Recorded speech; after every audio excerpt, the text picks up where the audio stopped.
So Ray, Hello. Glad to have you aboard the boat. thank you for having me aboard here and giving me the chance to learn a little bit more about your organization, which welcome. is IRG, right? International Rescue Group. Oh, in fact, here we go. There's the logo. Good for me, so I don't have to learn it. I can just read it. Just read it. So what is IRG? So International Rescue Group is a disaster relief and humanitarian aid non-government agency.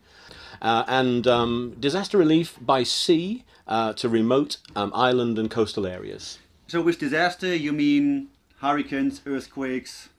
Exactly. Floods. Any kind of disaster at all. And I suppose I can give you an example. In 2015, in October, Tropical Storm Erika hit the island of Dominica, which is about halfway down the Caribbean chain. And Dominica got pretty much devastated. You know, when you think about their entire domestic water supply was out, and it turned out to be knocked out of action for over 6 months.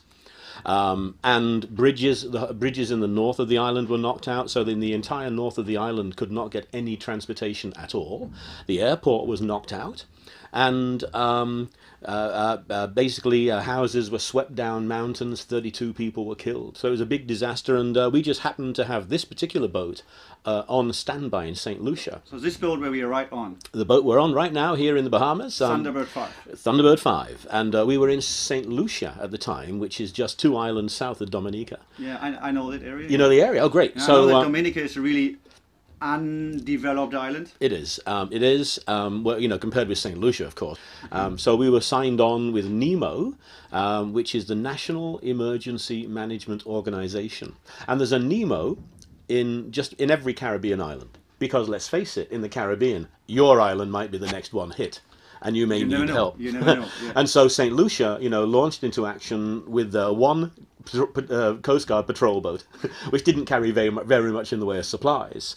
Yeah, we filled every cabin to the ceiling, all the way down the gangway.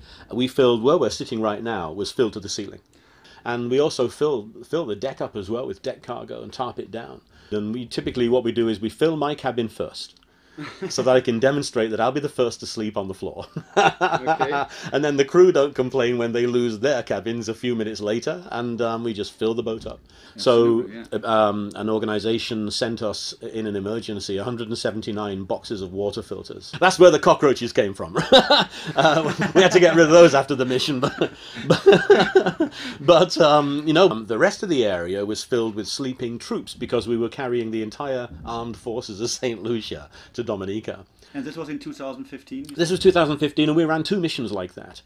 So we just sailed straight back to St. Lucia once we'd done a drop-off and did it all over again. Wow. So, you know, that's typical of the kind of thing we do. We are learning from some experiences, though, and in fact, that very experience we learnt that getting there faster with water is the most important thing. And when I say water, it turns out that if we can just run a powerful reverse osmosis water maker and make water from the sea, that's actually more sustainable than taking tons of... And we can take tons of water, but bottled water has got a problem because then you've got massive stocks of plastic that the island has to get rid of, and they don't do it very well sometimes, as we know, right? So on this particular boat, we can make 8,000 litres of water a day. We have 2 big water makers. We can turn up and we can just turn on the taps and provide fresh, clean water for people. And we can run for about 2 months non-stop. Okay. So we can run a generator, and basically, okay, you might say we're turning diesel fuel into water. So you sail over there, yeah, bring goods, then you anchor or dock, moor the boat somewhere where it's possible. You never know, because after a hurricane, whatever, maybe everything is destroyed. Yes. And then you turn into a based station for water. Yes, water and communications and crew. Also medical staff, because very often in disaster zones you get medical staff sleeping on a dirt floor in a tent. Yeah, so you host them. Right. You probably have somebody who cooks or whatever, Oh, yeah. feeds them, and how do you supply energy for the water maker? Yeah, on this particular boat we have 1,600 gallon tanks. So we've actually calculated that we can run a generator and keep our water makers running 24 hours a day. We have 2 generators as well, so we just turn one off and turn one on, Yes, and then we can serve as a generator. They can keep going non-stop. So we are able, from this one boat, to make enough for 4,000 people per day. This is awesome. Of water. So that's, you know, it's a fairly big village in the Caribbean. It's a town. It's a decent sized town. I mean, Dominica probably doesn't have more than 5,000 or 10,000 people living there. And that's in Roseau, which is the biggest town. The next biggest town is Portsmouth on the north of the island, and that's a lot less than 4,000. Yeah. And it was kind of, you know, a very interesting thing, and we learned a lot of lessons. So yes, getting medical supplies and medical staff and volunteers is very important, but also getting the ability to make water can be very important as well. Yeah, especially, you know, when the children are getting dysentery or even worse, drinking from the taps. And that kind of thing. Was it your idea to found IRG? Yes, it was. I founded the organization in 2010. So you're a founder and active member, actually. Yes. Well, I prefer to be on a boat, you know, doing the work. But you don't only have your own 3 boats, so you are recruiting volunteers. Oh yes, exactly. So any cruiser anybody of you can sign up for it, and in case you are close. You can do that, right? You can yes. You can go online anywhere in the world and join the IRG Reserve. And the Americans may remember the Coast Guard has a thing called the US Coast Guard Auxiliary. Auxiliary, we can't spell it. So we decided to use the word reserve instead. So I like it, and it's easier on the website. So if you go to www.internationalrescuegroup.org and sign in for free, as if you have your own boat, and anywhere in the world, if you can help, please join in, because once you're in the network, these days, for the first time ever, you know, boaters are getting emails instantly. And we can direct people to help. You know, hospitals can give medical supplies. If people sign up, they don't have to do something. No, not at all. So it's just that that in case something happens, you contact them, and then they can say, okay, I can do something, and they can decide how much they can do and whatever. So it's no pressure on it. No pressure. But when the Dominica disaster hit, we had 4 IRG Reserve boats sign up from various places, including St. Martin. And Grenada and Trinidad Tobago. And so those boats joined in and actually ran multiple missions, also two boats from St. Lucia. So we had quite a few IRG Reserve boats join in the exercise. So it wasn't just us and our boat in action. Great. You can actually count me in. Well, great. I'd love to have you sign up. I will be on the Pacific side. Yeah, and you have a 50-foot Hudson Force 50, Force 50, which is a beautiful William Garden design, classic ocean cruiser. I used to have one. I would love to do whatever I can do in case I'm close to any disaster, which I hope I will never be, but I'm looking forward to seeing you sign on. Yeah. And also the boat next to us, maybe you'll catch a shot of them. It's called Second Chances. But anyhow, so he came in and on Channel 68 about a week or so later, he said, hey, my engine's broken down. I've got all this stuff on board, needs to go to Haiti. I'm looking for any boats that are kind of going that way. And we've been batting around, are we going to go straight to Puerto Rico? Are we going to go to Haiti around through the Windward Passage? And so we just kind of thought, so you were signed up already? No. So you just spontaneously signed up? Spontaneously signed offered your help, and here you are, alongside loading cargo. So approximately how much cargo are you taking to Haiti? A bunch of sails. Yeah, probably 20 or more sails. Use sails for the subsistence fishermen, because that's the only way they get around. A bag of medical supplies for the orphanage. Some beds, some inflatable air beds for the orphanage, for the kids. Some fire extinguishers to help out some other boats that are out there. There was a dinghy. Oh yeah, the inflatable dinghy. An inflatable dinghy. Yeah. So you will be completely fills up the V berth, and then it'll fill up the forward deck between us and the mast. They are the 4th boat to just come alongside, accept supplies from us, and in fact they've taken the very last of our load for Haiti on this particular mission. Yeah. And so they will be our 7th Haiti boat arriving there after Hurricane Matthew. Yeah, that's actually very good that you say that. We are in the Bahamas. We are on Exumer, Georgetown at the moment. What are you doing here? I mean, this is not Haiti. No, it's not Haiti. In fact, we were loaded with supplies out of Florida, and we got into the middle of the Bahamas and suffered a major engine breakdown.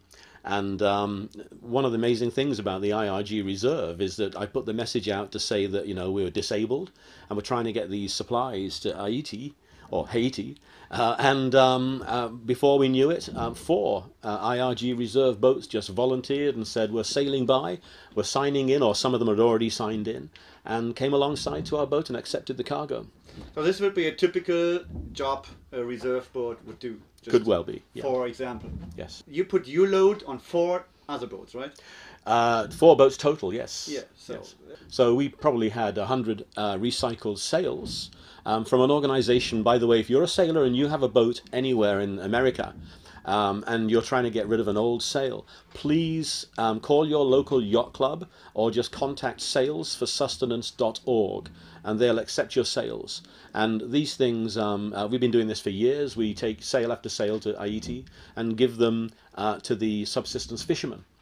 And if you've ever seen pictures of the fishing boats in that country, you know, they don't have outboard motors, they can't afford fuel. They're the most outstanding sailors you've ever seen. Yeah. And but they sail with old beer banners and towels and tablecloths and anything they can get hold of and stitch them together. So you know, a lot of charities you know, are still learning that, and it's becoming a more common knowledge now finally, that if money can get into the economy, or an ability to work can get into that local economy, then they'll recover a lot faster than just be receiving free goods. But with sails, the fishermen can, you know, effectively repower the boats a lot better than they used to be able to. Yeah, I saw when I helped you reloading the cargo today from the customs dock. Yes. Which was quite an adventure for you. So yes. What happened the last 3 days? Tell the people what you did the last 3 days. Well, actually, the last 4 days the last 4 days I've been in jail.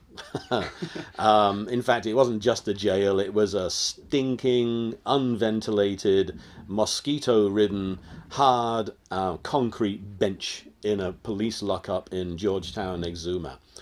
And the reason I was there is because the local customs and immigration saw us with boats alongside and thought the worst and came along and summarily confiscated all our cargo and took it to the customs house and threw me in jail as the captain.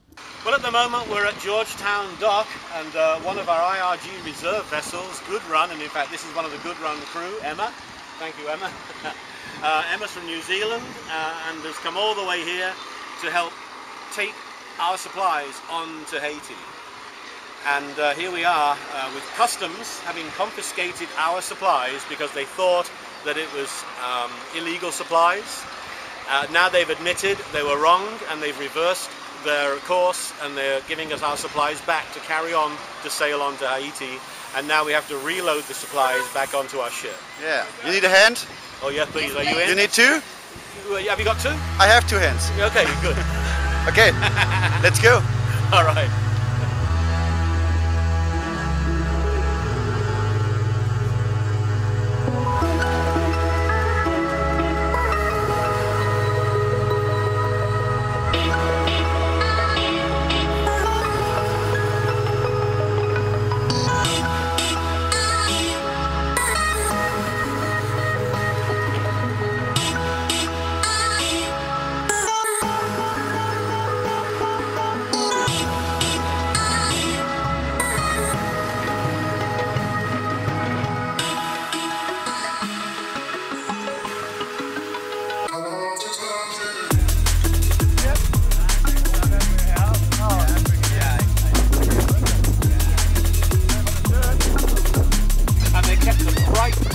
Lights on till midnight, and there was nobody else in the jail, and they wouldn't turn them off because the rule was lights stay on till midnight. And then I got 4 hours sleep, you can call it sleep, and then they turned the bright lights on at 4 a.m. Oh my God. I mean, it was designed as a torture. So what's your name? Matthew Mananen, and I'm also the new captain of Thunderbird 5. We are renaming it Pearl of Exuma. Yeah. This has been my home. And now I'm leaving with the Pearl Thunderbird 5, taking it back to Miami to refit it, to charter. And I mean, at this moment, I'm seriously questioning whether or not I even want to come back to Georgetown when I come through. And the way that this all went down, it's really sad. It disheartens me. Yeah. I'm sure I'll change my mind as the people here are great. It's just there's a few bad apples that are messing up the whole thing, you know, the whole relief effort. I mean, it's not like we're a bunch of pirates like stealing stuff or trying to sell or this and that. I mean, it's a charity organization. And one thing I didn't even notice on my passport, and this is something everybody should watch out for. It can happen to anybody, but after our breakdown, we checked into Spanish Wells, which is in northern Eleuthera, one of the most northern islands. We had not intended to stop in the Bahamas. We were intending to sail straight through to Haiti. But anyway, we broke down and dropped anchor and checked into the country. And when I checked in, I got a 1-year cruising permit for the boat. And I thought, well, that'll solve any problem. What I didn't realize was the customs man had only put 14 days on my visa, which is pretty bizarre, stupid, and I didn't even think to look. So by the time we got the boat sailed down to Georgetown, where there's some infrastructure and ability with IRG supporters to help fix the boat, I'd overstayed my visa. But, you know, in the whole world over, when there's an existential emergency like a disaster response, so every country offers considerable leniency and leeway to a disaster relief organization when delivering aid. And as an example, when we left St. Lucia, we were part of the government operation, and all customs and immigration was waived. And so for an immigration officer to go nuts and haul you know, the executive director of an organization like ours, an NGO, to haul off into jail and say, we'll sort it out in court on Monday, that's completely unheard of. Now, basically, it's an international incident. And it's going to continue to be an international incident, especially as the Georgetown judge, without listening to any of our credentials, slapped us with a $3,000 fine and said if I don't pay it by the day, it's a 2-year jail sentence.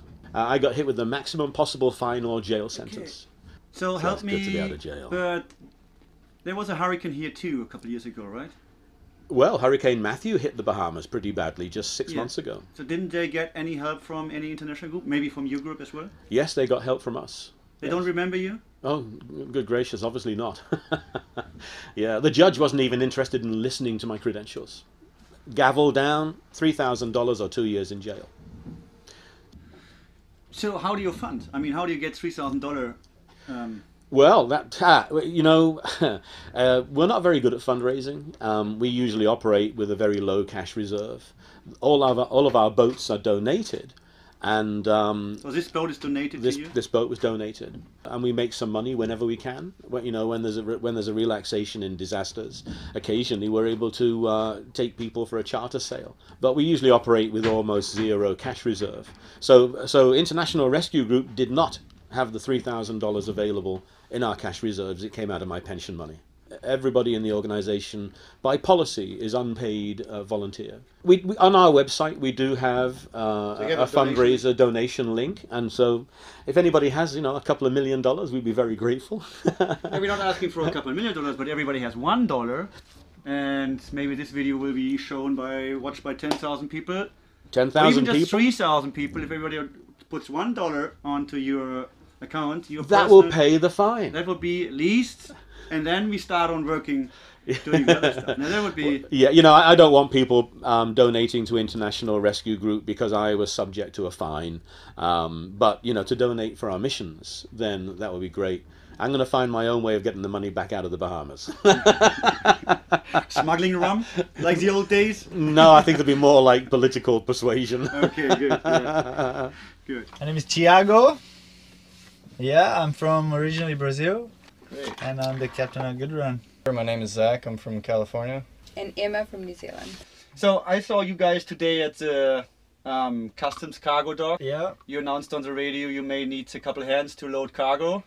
Yeah, I was like, well, where are these guys, you know? And then suddenly you all rock up with a huge truck of stuff. So Everything loaded. So yeah, you it were was signed awesome. up for IRG Reserve. Yeah, I came across IIG pretty much by chance. Actually, we shared an idea of doing this trip to Haiti. From there, yeah. So we you made had the contact idea with to them. help before you heard about IRG and Race Yeah. organization. We feel honoured to be in a position in our lives to be able to do this, and we have the backing of so many loved ones, friends and family, and we really feel their good energy along the way. Lots of people that can't do this kind of thing in their lives, they support us. Meeting the organization was great because they have been doing this for quite a while. Yeah, they could give us endless guidance to get there, and we wrote Ray, and Ray said, yeah, just sign up in our website. And so we did, and became a reserve vessel for IIG. Yeah, here we are, pretty much loaded to go to Haiti. So here's where your cargo is. So yeah, that's part of the cargo. Yeah, I'm feeling like there's a little bit of too much weight in that corner of the boat. Smashed up in there. Sort of fitting things wherever we can, and then on deck. Yeah. And books and yeah, stuff like that. Some those things to paint canvas on. Couple of sails. Yeah, a few sails. There's probably 5 or 6 sails there. And a table saw, woodworking table saw, generator like the one below. Probably around 10 or 12 sails here. 2 boxes full of tools, power tools and hand tools.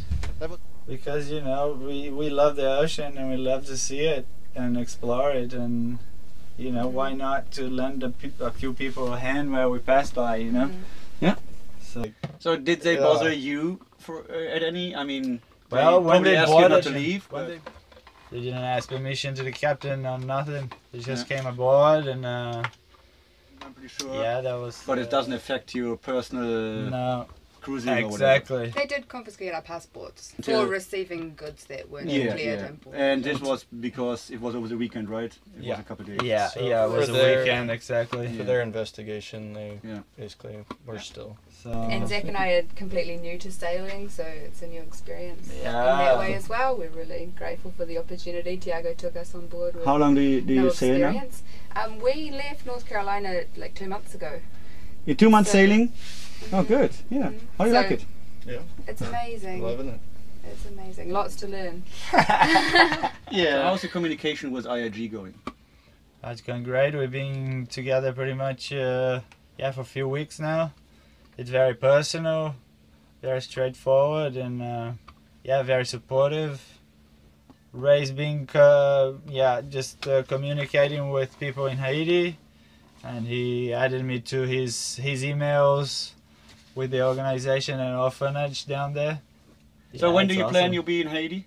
We're leaving on Thursday, I think. Our visa expires So- on Sunday, so They didn't want to give us an extension because when they boarded us, we were leaving the next morning, and we missed the weather, and then we had to wait now for the second wind. And, Yeah. But Yeah. Thanks for the talk. I wish you good luck. yeah, And I hope you don't have any other issues on the way down there. yeah. Hopefully, I think from now on, the people are gonna just us with wait for us in open arms. I think. Good. Yeah, man, that was really interesting. And I like your boat. It's awesome. I mean, I know these boats from the Netherlands. Yes, indeed. I wouldn't say I grew up with them, but they are my neighbors. Where in the Netherlands were you? I said all over the Netherlands, on not all the lakes. They have plenty lakes, but Cool. on many of them lakes, especially the IJsselmeer, Yeah. which is a big one, or Sneekmeer or Higameer. Yeah. Where Well, you didn't I do was- much. Let's face it, you didn't do much skiing there.